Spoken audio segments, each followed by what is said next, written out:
नमस्कार, capital TV देख रहे हैं आप। मैं हूं आपके साथ पूजा। बड़ी खबर आपको बता दें, आज किसान आंदोलन को 1 साल पूरे हो गए हैं और बड़ी खबर किसान आंदोलन से जुड़ी हुई है। दरअसल मनोहर लाल खट्टर ने आज एक बड़ा बयान दिया है और जो किसान पिछले 1 साल से धरना दे रहे थे, उनका ये मांग था कि 3 कृषि कानून को वापस लिया जाए। जब मोदी ने ये ऐलान कर दिया कि 3 कृषि कानून वापस ले रहे हैं, लेकिन उसके बाद भी किसानों का अब ये कहना है कि एमएसपी पर कानून बनाया जाए, तो ऐसे में मनोहर लाल खट्टर ने बड़ा बयान देते हुए ये कह दिया कि एमएसपी पर कानून बनाना संभव नहीं है और 29 नवंबर को किसान आंदोलन खत्म हो जाएगा। और इसी बड़ी खबर के साथ न्यूज रूम से हमारे साथ बने हुए हैं कैपिटल टीवी के editor in chief doctor Manish Kumar. Manohar Lal Khattar के इस बयान को क्या समझा जाए? देखिए, उन्होंने 3 बातें कही है। पहली बात यह है कि एमएसपी के ऊपर कानून बनाना संभव नहीं है। दूसरी बात यह कि 29 तारीख को संसद के अंदर ये कृषि कानूनों को ख़त्म कर दिया जाएगा। और तीसरी बात जो सबसे अहम है, जो देश की जनता उसके बारे में जानना चाहती है कि किसान आंदोलन 29 तारीख को ख़त्म हो जाएगा। तो जो सबसे लास्ट लाइन है, पहले उसको समझते हैं। 29 तारीख को खट्टर साहब कह रहे हैं कि आंदोलन खत्म हो जाएगा। टिकैत अभी भी धमकी दे रहे हैं कि नहीं, ये चलता रहेगा जब तक एमएसपी पे कानून न बन जाए। इन्होंने कह दिया भाई कानून नहीं बन सकता। खैर, कानून क्यों नहीं बन सकता इस पे मैं आऊँगा, लेकिन इसका मतलब साफ है कि सरकार की तरफ से, खास करके मनोहर लाल खट्टर साहब की तरफ से पूरी तैयारी कर ली जा चुकी है कि किस तरीके से इस आंदोलन को अपने से अगर ये ख़त्म नहीं करते हैं तो कैसे ख़त्म करवाना है। इसका ये हिंट है, क्योंकि मुख्यमंत्री अगर कोई बयान दे रहा है तो उसकी कोई जिम्मेदारी है। कोई बातचीत अगर वो ये कह रहे हैं, उनकी तो कोई किसान, ये बयान पीएम मोदी से मुलाकात के बाद सामने आई है। इसका मतलब है कि उनको कह दिया गया, ग्रीन सिग्नल दे दिया गया है। जो ग्रीन सिग्नल का इंतजार खट्टर साहब को बहुत पहले से था, योगी जी बहुत पहले से ही उस ग्रीन सिग्नल का इंतजार कर रहे थे कि आप हमें कहें कि भाई इसको हटाना है तो तुरंत हटा दिया जाएगा। तो ये एक टकराव और एक जिसको कह सकते हैं कि आपने एक आंदोलन शुरू किया कि भाई 3 कानून को वापस ले लिया जाए, तो 3 कानून वापस होते ही इनको मौका फिर नहीं दिया जाएगा कि भाई आप किसी तरह की कोई अगली मांग लेकर के आप कोई ब्लैकमेलिंग करने की कोशिश करें। तो मतलब साफ है कि खट्टर साहब ने एक तरह से ये कह दिया कि भाई अगर आप खत्म खुद नहीं करोगे तो हम उसमें सक्षम हैं कि उसे खत्म कराएं। अब ये टकराव की स्थिति किस तरीके से रोल आउट होगी 29 तारीख को, वो आगे आने वाले समय में पता चलेगा। लेकिन जो अहम बात है कि भाई एमएसपी पे कानून नहीं बनाया जा सकता। सही बात है, नहीं क्यों नहीं बनाया जा सकता? ये सवाल सब लोग, भाई सारे लोग ये जाना पूछ रहे हैं कि भाई एमएसपी पे आप गारंटी दे दो। गारंटी किस बात के लिए दी जाए? गारंटी इस बात के लिए दी जाए कि भाई आप जो किसान के जो अनाज होंगे उसको सरकार खरीदेगी, हम एमएसपी देंगे, सरकार ये कहेगी।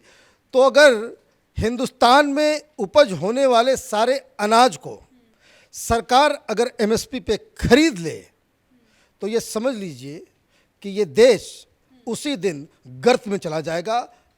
पैसे ही नहीं होंगे सरकार के पास सैलरी देने के लिए भी, वो जीडीपी को भी क्रॉस कर जाएगा। इतना ज़्यादा अनाज पैदा होता है और सरकार के पास इतने रिसोर्सेज नहीं है, ना ही राज्य सरकार के पास, ना ही केंद्र सरकार के पास, कि वो सब कुछ वो खरीद ले। अब इसमें दूसरी एक और, एक तो पैसे की बात हुई, दूसरा इसमें एक और अहम पहलू है कि अभी तक जो एमएसपी दी जाती है वो सिर्फ 23 अनाजों पे दी जाती है और जिसका फ़ायदा सिर्फ 6% बड़े फार्मर्स को, लार्ज फार्मर्स जो कॉर्पोरेट फार्मिंग करवाते हैं, मैनेजरियल फार्मिंग करवाते हैं, कि जो लोग दिल्ली में बैठे हुए होते हैं, कनाडा में बैठे हुए हैं, लंदन में बैठे हुए हैं, उनका खेत है पंजाब और हरियाणा में, और वहाँ पे बिहार यूपी के मज़दूरों से भी लोग काम करवाते हैं। सिर्फ काम ही नहीं करवाते, बिहार यूपी के मज़दूरों का एक्सप्लॉयटेशन भी करते हैं। उनको कम दाम, उसको बहुत ही सब ह्यूमन तरीके से उनको रख करके ये सारा काम वो उनसे लेते हैं। अब सिर्फ वो 6% लार्ज फार्मर्स, बिग फार्मर्स और मैनेजरियल फार्मर्स के लिए आप इतना तमाशा कर रहे हो। बाकी के जो फार्मर्स हैं वो क्या घास छिलेंगे? बाकी के फार्मर्स के साथ क्या दिक्कत है? बाकी के फार्मर्स जो हैं उनके पास ज़मीनें कम हैं, वो इस तरह का अनाज भी नहीं उपज कर पाते और ना ही इस क्वांटिटी में कर पाते हैं कि भाई वहाँ तक जाता है। तो जो कुछ बेचना वगैरह भी होता है तो वो बिचौलियों के जरिए वो बिकता है। अब सिर्फ 23 अनाज हैं जिनके ऊपर एमएसपी है।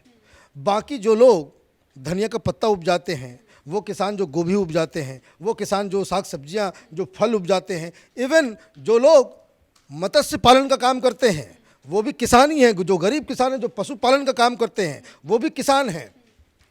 उसमें एमएसपी की बात क्यों नहीं हो रही? आप सिर्फ जो धनाढ़ किसान हैं उनके इंटरेस्ट के लिए उनको फ्री बिजली भी चाहिए, उनको फ्री में सारी चीज़ें सारी सुविधाएं भी चाहिए, उनको सब्सिडाइज रेट पे बिजली भी चाहिए, सब्सिडाइज रेट पे जो है डीजल और पेट्रोल भी चाहिए, उनको सब्सिडाइज रेट के ऊपर जो है सारी चीज़ें को आप उसको मुहैया कराएं और कीमत भी ज़्यादा आप फिक्स कर दें। ये सिर्फ 6% किसानों के लिए, और बाकी के जो 94% किसान हैं और जो भूमिहीन मजदूर हैं जो गांव में काम करते हैं वो कहाँ जाएंगे? ये कानून जो हटाया जा रहा है मोदी सरकार के द्वारा, ये सारे इकोनॉमिस्ट यही कह रहे हैं कि ये एक रिग्रेसिव स्टेप है। अगर ये तीनों कानून होते तो ज़्यादातर जो मिडिल फार्मर्स हैं, स्मॉल स्केल फार्मर्स हैं, उनके लिए ये एक रेवोल्यूशनरी कदम होता। वो उन लोगों को माइग्रेट नहीं करना पड़ता जीविकोपार्जन के लिए, उनको मजदूरी का काम शहरों में नहीं करना पड़ता और कई तरीके से ग्राम का विकास भी होता, लोगों के पॉकेट में पैसे भी आते और इंडस्ट्रियल और एग्रीकल्चर ये दोनों ही जगह पे काफ़ी फ़ायदा होता। लेकिन अच्छी इकोनॉमिक पॉलिसी के ऊपर बैड पॉलिटिक्स वो जीत गई। प्रधानमंत्री मोदी ने राजनीति के तहत इसको जो है आपने हटा लिया। खैर कोई बात नहीं, अब जब हट गया तो कोई बात नहीं, लेकिन अब जब हटा लिया गया और उसके बाद फिर आप मांग करने लग जाएं तो कल आप ये भी मांग करने लग जाएंगे कि भाई अभी एमएसपी दो। जब एमएसपी के ऊपर कानून तो बन नहीं सकता, सरकार ने कह दिया, तो अब इसके ऊपर आप फिर आंदोलन शुरू कर दो। अगर उसको मान भी लेते हैं तो फिर आप कहोगे कि भाई सीए हटाओ, फिर उसके बाद कहोगे भाई 370 हटाओ, फिर ये कहेंगे कि नहीं मुझे कृषि मंत्री बना दो तब हम हटेंगे। तब ये तो उचित नहीं है। बिल्कुल सर, पहले ये कहते थे कि बिल वापसी तो घर वापसी, लेकिन घर वापसी किसी की नहीं हुई, बल्कि ज़्यादा संख्या में और किसानों को इकट्ठा किया जा रहा है।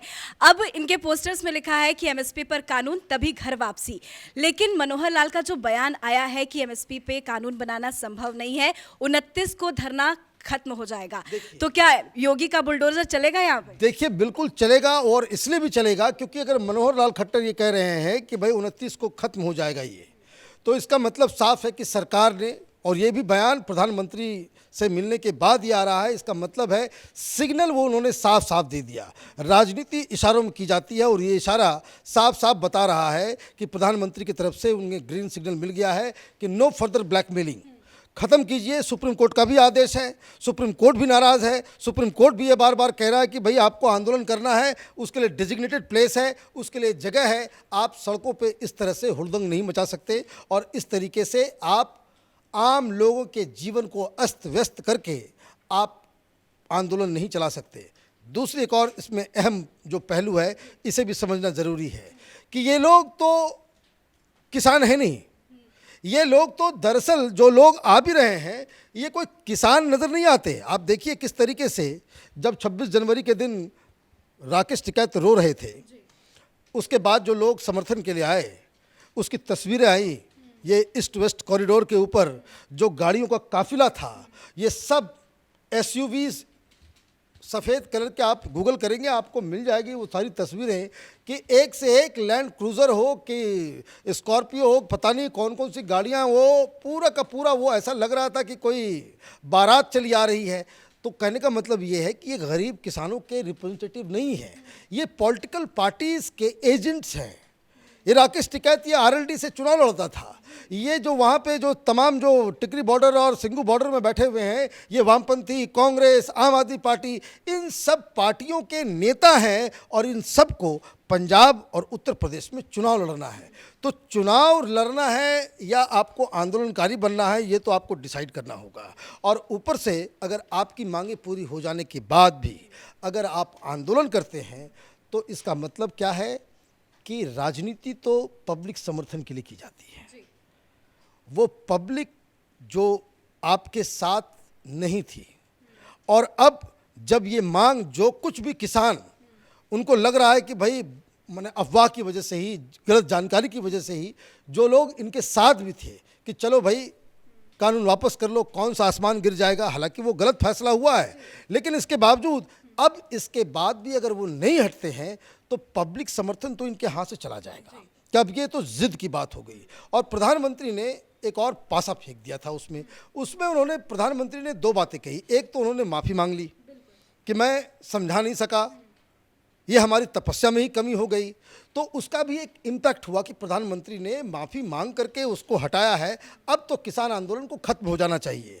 अब इसके बावजूद भी अगर वो वहाँ पे हैं तो यकीन मानिए कि सरकार के पास एक प्रॉपर, एक लेजिटिमाइज्ड एक्शन लेने का पूरा अधिकार हो जाएगा कि आप बलपूर्वक इन लोगों को हटाएं।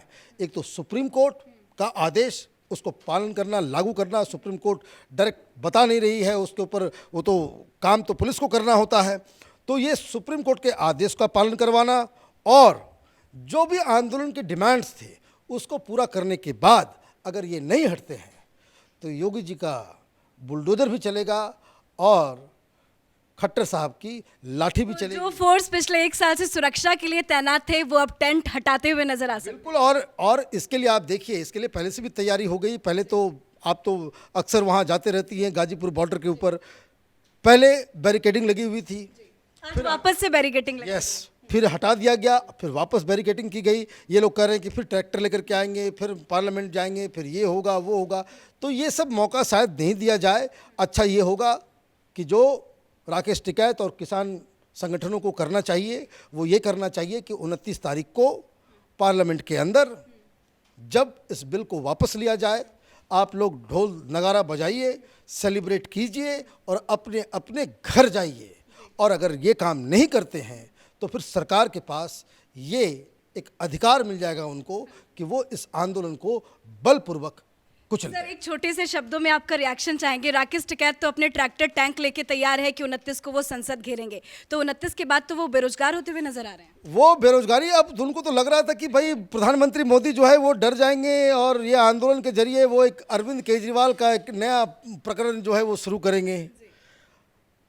टिकैत चुनाव लड़ने वाले नेता हैं। ये बात और है कि पहले उनकी जमानत जब्त हो जाती थी, तो इनको अन्ना हजारे के आंदोलन से ये लग रहा था कि भाई वो जिस तरह से केजरीवाल बन गया चीफ मिनिस्टर, उसी तरह के ये भी कोई बड़े नेता बन जाएंगे। लेकिन प्रधानमंत्री मोदी ने बड़ी से टाइमिंग के ऊपर इस तरह से कुठाराघात किया और वो माफ़ी वगैरह मांग करके इस तरह का गेम कर दिया कि ये लोग सेलिब्रेट भी नहीं कर पा रहे हैं। आप देखिए उनकी तस्वीरें कि जो वो प्रेस कॉन्फ्रेंस करते हो ऐसा लग रहा है कि वो मैयत में पहुँचे हुए हैं। उनको लगता है कि भाई इतनी बड़ी जीत हो गई। जो लोग कह रहे हैं कि भाई बहुत बड़ी जीत हो गई, मोदी झुक गए, ये हो गया, पहले दिन 1 घंटा चला, लेकिन जब तक उनको रियलाइज़ हुआ कि ये मसला कुछ गड़बड़ है, तब के बाद से आप देखिए किसी के चेहरे पे ज़रा सा भी हंसी नहीं है। क्यों? क्योंकि उनका पॉलिटिकल गेम खत्म हो गया। They were never there for removal of farm laws. ये राजनीति करने आए थे और प्रधानमंत्री मोदी ने इन्हें राजनीति नहीं करने दी। चलिए, शुक्रिया सर जानकारी देने के लिए। तो बड़ी खबर आपको बता दें, आज पीएम आवास में नरेंद्र मोदी और मनोहर लाल खट्टर की मुलाकात हुई है। ये मुलाकात लंबी चली, उसके बाद मनोहर लाल खट्टर ने एक बड़ा बयान दिया है और कहा है कि 29 नवंबर को किसान आंदोलन खत्म हो जाएगा। साथ ही एमएसपी पर कानून बनाना संभव नहीं है और एमएसपी पर कानून बनाने की ही मांग अब किसान कर रहे हैं। किसान इसी वजह से डटे हुए हैं कि अब उनकी अगली शर्तों को पूरा की जाए। इस खबर पे कैपिटल टीवी की नजर बनी हुई है। अब देखने वाली बात यह होगी कि 29 नवंबर को क्या कुछ होता है। इस खबर में फिलहाल इतना ही। कैमरा पर्सन अशोक के साथ मैं पूजा, कैपिटल टीवी।